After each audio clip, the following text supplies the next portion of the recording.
4 dias depois, Edwina já tomava obedientemente todo o remédio da cozinheira, embora resmungando e reclamando muito. Sua saúde havia melhorado, mas não muito. Ela ainda estava metida na cama, tossindo e irritada. Mary dissera que Edwina não poderia comparecer a nenhum evento social antes de terça-feira. Kate assumira que isso significava que todas teriam um descanso, porque, na verdade, qual era o sentido de comparecer a um baile sem Edwina? Mas, depois de passarem a sexta, o sábado e o domingo em perfeita tranquilidade, sem fazer nada além de ler e levar Newton para passear, Mary declarou que as duas iriam ao recital de Lady Bridgerton, segunda-feira à noite.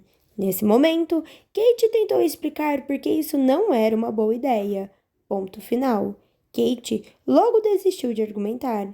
Não fazia sentido continuar a discutir, especialmente depois que Mary girou nos calcanhares e se afastou após pronunciar a palavra final. Kate tinha certos padrões, e eles incluíam não discutir com portas fechadas. Portanto, na noite de segunda-feira, ela estava em um vestido de seda azul clara, com um leque nas mãos, a caminho da casa dos Bridgertons na Grosvenor Square, seguindo pelas ruas de Londres em uma carruagem barata em companhia da madrasta.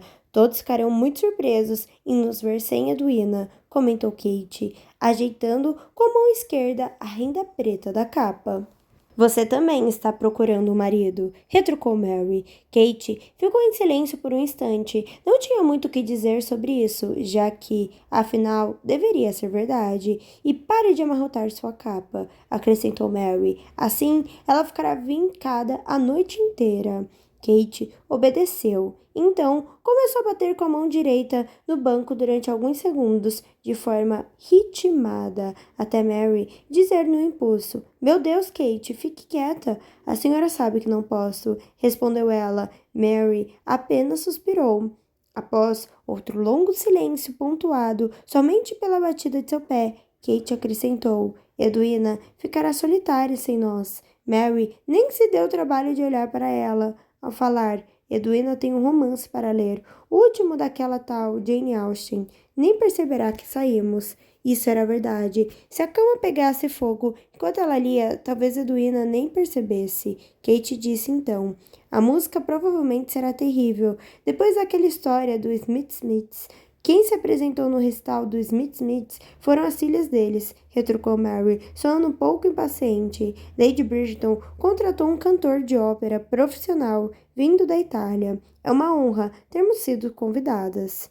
Kate sabia, sem dúvida, que o convite fora para Edwina. De certo, ela e Mary haviam sido incluídas apenas por uma questão de educação, mas a madrasta tinha começado a ficar nervosa, por isso Kate decidiu segurar a língua pelo restante da viagem. Isso não seria tão difícil, porque já estavam quase diante da casa Bridgerton. Kate ficou boca aberta ao olhar pela janela. É imensa, observou, não é? Disse Mary, recolhendo suas coisas. O que sei é que Lord Bridgerton não mora aqui. Embora a casa pertença a ele, o Visconde permanece em aposentos de solteiro, para que a mãe e os irmãos possam residir na mansão.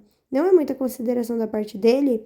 Consideração e Lord Bridgerton eram duas expressões que Kate não conseguia imaginar na mesma frase. No entanto, ela assentiu, impressionada demais com o tamanho e a beleza da construção de pedra para fazer um comentário inteligente. Quando a carruagem parou, Mary e Kate receberam a ajuda de um dos criados dos Bridgertons, que correu para abrir a porta. Um mordomo pegou o convite e esperou que elas entrassem. Depois, recolheu suas capas e apontou para o salão de música, que ficava no fim do corredor.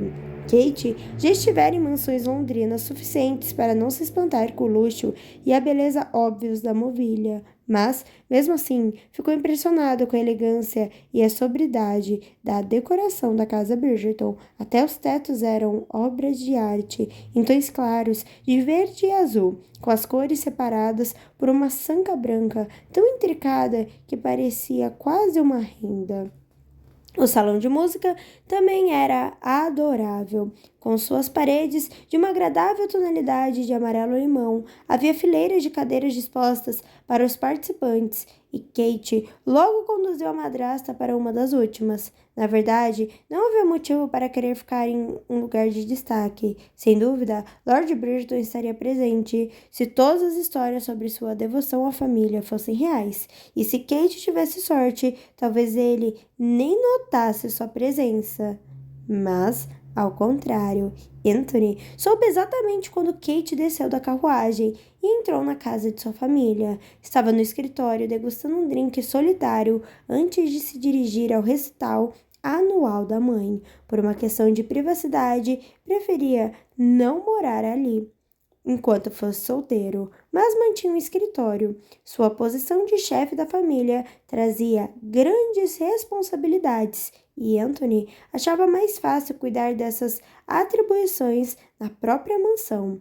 As janelas do escritório davam para Grosvenor Square e ele se divertia observando as carruagens chegarem, trazendo os convidados. Quando Kate Sheffield desceu da sua, ergueu os olhos para a fachada da casa Bridgeton e inclinou a cabeça de maneira muito semelhante à que fizera desfrutar do calor do sol no Hyde Park. A luz dos candeeiros de ambos os lados da porta principal banhou sua pele com um brilho tremeluzente. Nesse momento, Anthony perdeu imediatamente o fôlego. Apoiou o copo de vidro no amplo peitoral com um baque surdo. Aquilo estava ficando ridículo. Ele não enganaria a si mesmo, dizendo que a tensão em seus músculos não tinha nada a ver com desejo.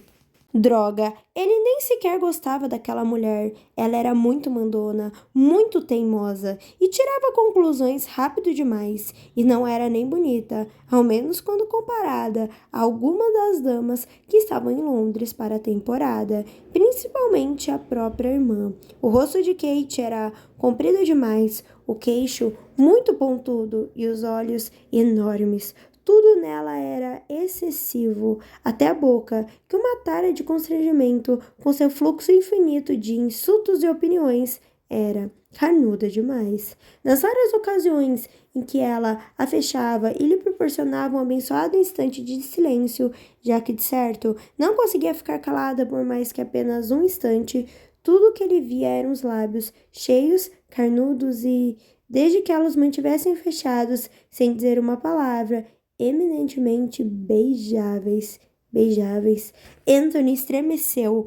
A ideia de beijar Kate Sheffield era assustadora. Na verdade, o simples fato de pensar nisso deveria ser suficiente para mandá-lo para o manicômio. Ainda assim, Anthony deixou-se cair numa cadeira.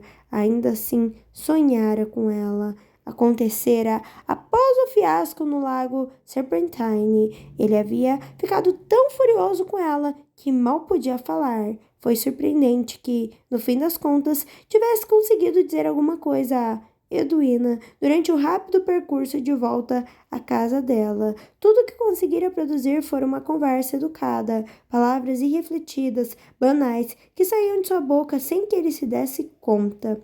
Com certeza foram uma bênção, pois somente definitivamente não estavam de deveria em Edwina, a futura esposa. Ela não havia aceitado se casar com ele. Ele não tinha nem pedido. Mas Edwina satisfazia todos os pré-requisitos que ele estabelecera para que uma mulher se tornasse sua esposa.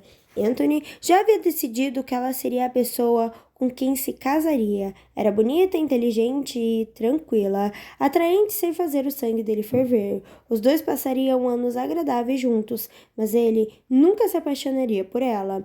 Ela era exatamente o que ele precisava, e ainda assim, Anthony estendeu a mão para o copo e acabou a bebida em um único gole. Ainda assim, ele havia sonhado com a irmã dela. Tentou não se lembrar dos detalhes do sonho, do calor e do suor, mas havia bebido apenas um drink naquela noite, e isso certamente fora capaz de apagar suas lembranças. Embora não tivesse intenção de beber mais, a ideia de se entregar ao esquecimento começava a lhe parecer atraente. Qualquer coisa seria atraente se significasse que ele não se lembraria, mas ele não tinha vontade de beber. Havia anos que não se embriagava, parecia coisa de jovens, nem um pouco atraente para um homem de quase 30 anos. Além disso, mesmo que decidisse buscar a amnésia temporária em uma garrafa, ela não viria rápido o suficiente para afastar a lembrança dela. Lembrança. Nem era uma lembrança real. Fora apenas um sonho, recordou-se. Apenas um sonho. Naquela noite, ele adormecera depressa ao retornar para casa. Tirar as roupas e mergulhar em uma banheira de água quente por quase 1 hora, tentando afastar o frio que ia até os ossos. Não tinha mergulhado por completo no lago Serpentine, como Edwina, mas suas pernas haviam ficado encharcadas, assim como uma das mangas, e a sacudida estratégica de Newton garantira que nem um centímetro de seu corpo permanecesse quente durante a volta à casa das Sheffields no cabriole emprestado. Após o banho, ele se metera na cama sem se importar com o fato de que ainda era cedo para dormir e que ainda seria ao menos por 1 hora. Estava exausto e sua intenção era adormecer profundamente, sem sonhar com nada, até os primeiros sinais da aurora. Mas, em algum momento durante a noite, seu corpo fora tomado pela inquietude e avidez, e a mente traiçoeira se enchera de imagens terríveis.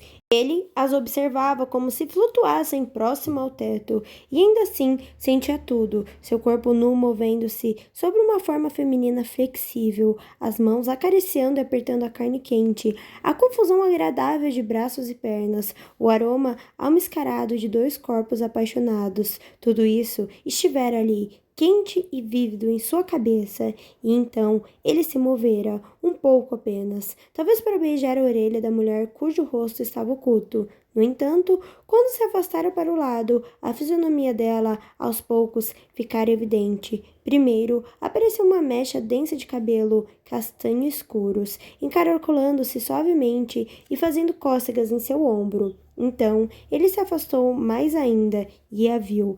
Kate Sheffield. Anthony acordara no mesmo instante e sentara-se muito ereto na cama, tremendo, horrorizado. Fora o sonho erótico mais vívido que já tivera e seu pior pesadelo. Tateou os lençóis com uma das mãos, de forma frenética, temendo encontrar a prova de sua paixão. Graças ao Senhor, os lençóis estavam limpos.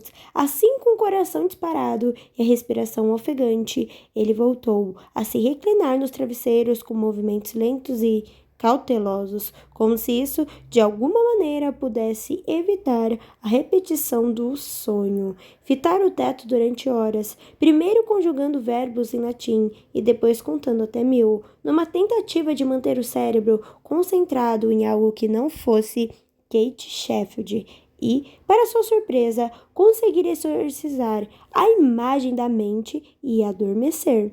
Mas agora ela voltara. Estava ali, em sua casa. Era um pensamento terrível. E onde de diabo estava Edwina? Por que não acompanhar a mãe e a irmã? Os primeiros acordes de um quarteto de cordas passaram por debaixo da porta, dissonantes e confusos. Sem dúvida, era o aquecimento dos músicos que a mãe contratara para acompanhar Maria Russo, a última soprano que tomara Londres de assalto. Anthony com certeza não dissera isso à mãe, mas ele e Maria haviam tido um agradável interlúdio da última vez que ela viera à cidade. Talvez ele devesse considerar renovar a amizade dos dois. Se a beleza italiana exuberante não curasse o que o afligia, nada poderia.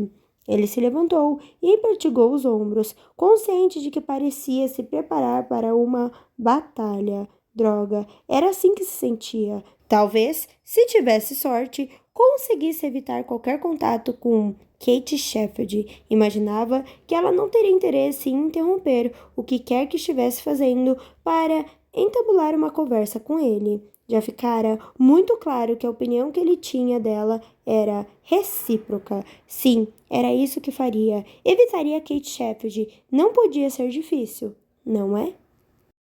Oi, tudo bem? Mais um capítulo aqui, mais uma parte desse casal maravilhoso que eu estou amando. E aí, gostou? Não esqueça de se inscrever no canal, deixar o seu like e deixar o seu comentário. Qual foi a sua cena favorita até agora?